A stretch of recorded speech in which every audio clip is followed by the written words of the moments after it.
이정우가 공수양면으로 빛나는 활약으로 팬들을 열광시켰습니다.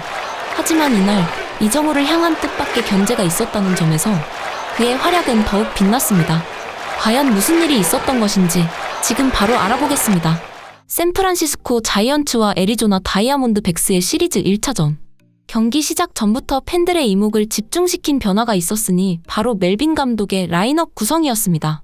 가장 눈에 띄는 점은 이정우가 팀의 심장이라 할 수 있는 4번 타자로 전격 이동했다는 사실인데요.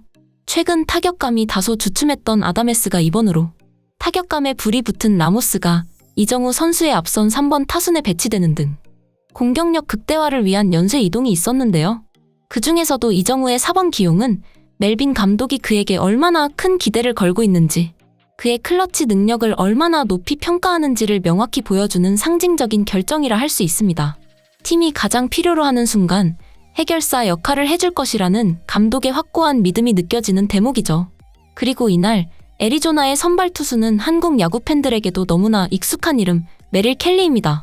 KBO 리그 SK 와이번스에서 4년간 활약했던 우완 투수죠. 한국 무대를 평정했던 켈리와 한국이 낳은 천재 타자 이정우의 메이저리그에서의 조우, 그 자체로 오늘의 관전 포인트가 되겠습니다. 자, 1회 초 애리조나의 공격이 시작됩니다. 투아웃까지는 순조로웠으나 우익수 야스트렘스키의 포구 실책이 나오면서 타구가 뒤로 빠집니다. 공은 외야 펜스 구조물 사이에 끼어버리는 그야말로 돌발 상황이 발생하는데요. 이때 백업 수비의 정석을 보여주듯 중견수 이정우가 빠르게 도달합니다.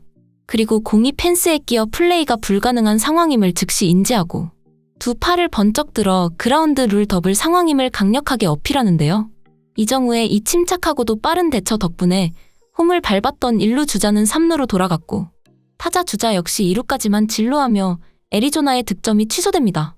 자칫하면 경기 초반부터 흐름을 완전히 내줄 뻔한 대형 사고로 이어질 수 있었던 위기였지만 다행히 자이언츠는 1회 초를 무실점으로 막아내며 산뜻하게 경기를 시작합니다. 1회 말 자이언츠의 공격, 2사 후 주자 1루, 드디어 오늘 경기의 백미 중 하나죠. 새로운 4번 타자 이정우가 메릴 켈리를 상대로 타석에 들어섭니다. 초구, 메릴 켈리 역시 베테랑답게 신중한 모습입니다. 바깥쪽으로 빠지는 체인지업을 던지는데요. 이 공에 대해 현지 중계진은 켈리가 앞선 타자들과의 승부에서는 단 한 번도 보여주지 않았던 체인지업을 이정우를 상대로는 초구부터 꺼내 들었다는 점에 주목합니다. 그만큼 KBO 시절부터 천부적인 컨택 능력으로 정평이 난 이정우를 얼마나 의식하고 얼마나 까다롭게 상대하려 하는지를 명확히 보여주는 대목이라는 설명이었죠. 그리고 2구째, 이정우가 모두의 예상을 깨는 움직임을 보여줍니다. 기습적인 번트 자세, 타격 타이밍을 완전히 빼앗고 내야 안타를 만들어내려는 과감한 시도입니다. 하지만 포수가 공을 재빨리 잡아 1루로 송구 후 간발의 차로 아웃되고 마네요. 중계진은 2사 상황이었기에 당연히 강공으로 나올 것이라는 상대의 예상을 완전히 역이용한 그야말로 허를 찌르는 선택이었다며 비록 결과는 아웃이었지만 4번 타자 이정우는 언제든 이렇게 허를 찌르는 번트를 시도할 수 있다는 메시지를 상대 내야진 전체에 확실하게 각인시켰다고 설명합니다. 이는 다음 타석부터 상대 수비 위치 선정에 미묘한 혼란을 야기하고 이정우에게는 또 다른 공격 옵션을 열어주는 효과를 가져올 수 있다는 분석이었죠. 4회 말 1사 1루 이정우와 켈리의 두 번째 대결. 초구 92마일 포심 패스트볼. 낮은 코스, 스트라이크 존에 꽂힙니다. 이정우, 첫 타석처럼 공의 궤적을 끝까지 지켜보며 타이밍을 가늠합니다.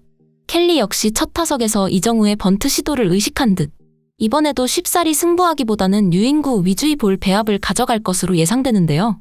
그리고 2구째, 켈리가 이번에도 낮은 코스를 노리며 체인지업을 던집니다. 앞선 패스트볼과 비슷한 궤적으로 오다가 홈플레이트 앞에서 살짝 떨어지는 까다로운 공이었는데요. 하지만 이정우, 이 공을 놓치지 않습니다. 타구는 우익수 앞쪽에 떨어지는 깨끗한 안타. 1루 주자 라모스는 3루로, 그리고 타자 주자 이정우는 여유있게 1루에 안착. 1사 1-3루. 자이언츠가 선취점을 뽑아낼 수 있는 절호의 찬스를 맞이합니다. 중계진은 이것이 바로 이정우라며 흥분을 감추지 못합니다.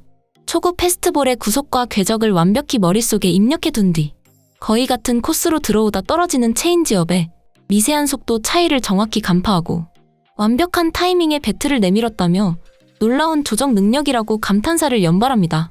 이날 이정우의 활약은 공격에만 국한되지 않았습니다. 아시다시피 오라클 파크는 바다에서 불어오는 예측 불가능한 바람으로 유명한 구장입니다. 이날 역시 외야에는 강한 바람이 휘몰아치며 타구의 방향을 종잡을 수 없게 만들었죠.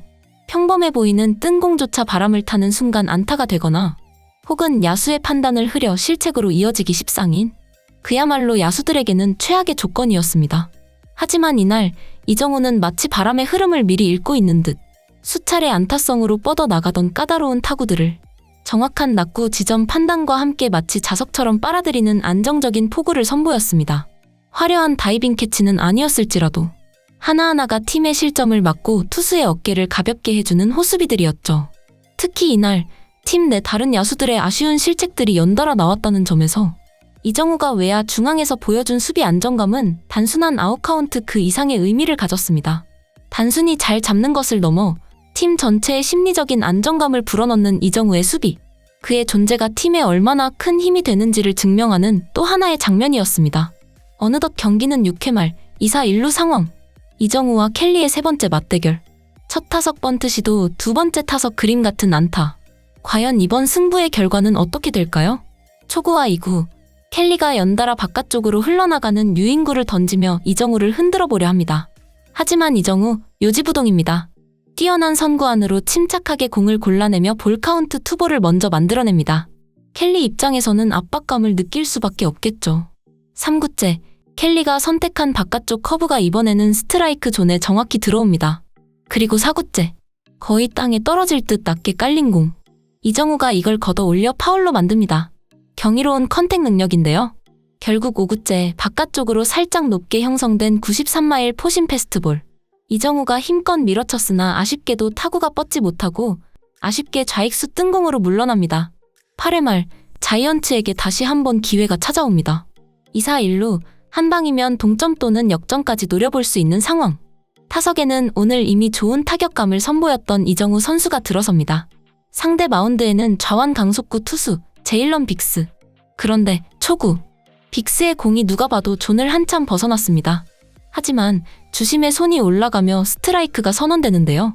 이정우 선수조차 순간 고개를 갸웃하며 아쉬움을 표현합니다. 지난 경기부터 이어지는 이해하기 어려운 판정, 정말 안타까운 순간입니다. 계속된 주심의 석연찮은 판정 때문인지 결국 내야 땅볼로 물러나고 맙니다. 거듭된 오심은 정말 선수도 팬들도 모두 허탈한 순간입니다. 결국 9회 말 자이언츠 타선은 끝내 침묵했고 팀은 1대2로 아쉬운 패배를 기록했습니다. 하지만 이처럼 어려운 경기 속에서도 이정우는 공수양면으로 빛났습니다. 오심과 견제라는 악조건을 뚫고 이날도 안타를 생산해내고 있는 이정우 선수입니다. 팬들 역시 최근 이정우를 향한 심판 판정은 정말 노골적이다. 이정우 선구안이 심판보다 정확하다. 그럼에도 안타를 만들어낸 이정우 역시 대단하다. 다음이 더 기대된다와 같은 반응이 팬들 사이에서 큰 공감을 얻고 있는 상황입니다.